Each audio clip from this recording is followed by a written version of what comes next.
Sir, आज जब कोई मरीज किसी प्राइवेट हॉस्पिटल की इमरजेंसी में जाता है तो मानो घर की बचत, गहने, जमीन सब कुछ बेचने की नौबत आ जाती है। आप हॉस्पिटल के अंदर जाइए, बेड्स की कैटेगरी देखिए, डिलक्स, प्रीमियम, स्वीट, इनका रूम रेंट कई बार 5 स्टार होटल से भी ज्यादा होता है।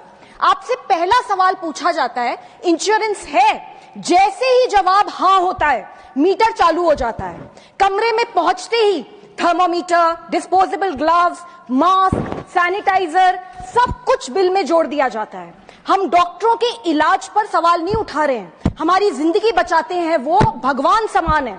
डायग्नोस्टिक टेस्ट बिल्कुल जरूरी हो सकते हैं, लेकिन कई बार हॉस्पिटल्स के दबाव में बढ़ा चढ़ाकर लिखे जाते हैं। जेनरिक की जगह महंगी ब्रांडेड मेडिसिन लिखी जाती हैं, जो बाहर 15 to 20% डिस्काउंट पर मिलती हैं, लेकिन हॉस्पिटल में पूरी कीमत पर बेची जाती हैं। नर्सिंग चार्ज, डॉक्टर विजिट फी, रूम रेंट, सब कुछ इतना महंगा। बिल ट्रांसपेरेंट नहीं होते, बल्कि उनमें हिडन चार्जेस और अनएक्सप्लेन्ड फीस होती हैं।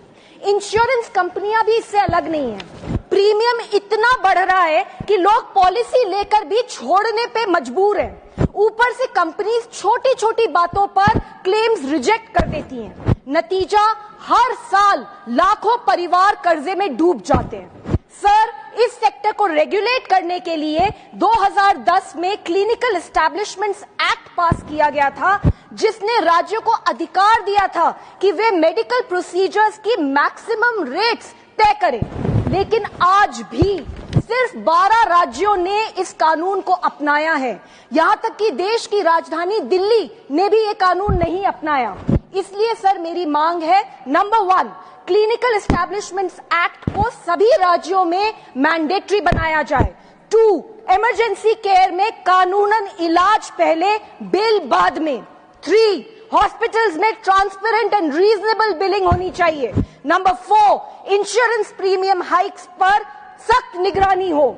सरकार की जिम्मेदारी है कि प्राइवेट हॉस्पिटल्स में भी इंसान को इंसान माना जाए, कोई रेवेन्यू मॉडल नहीं। Sir, this is very important for the health of our nation. Thank you sir.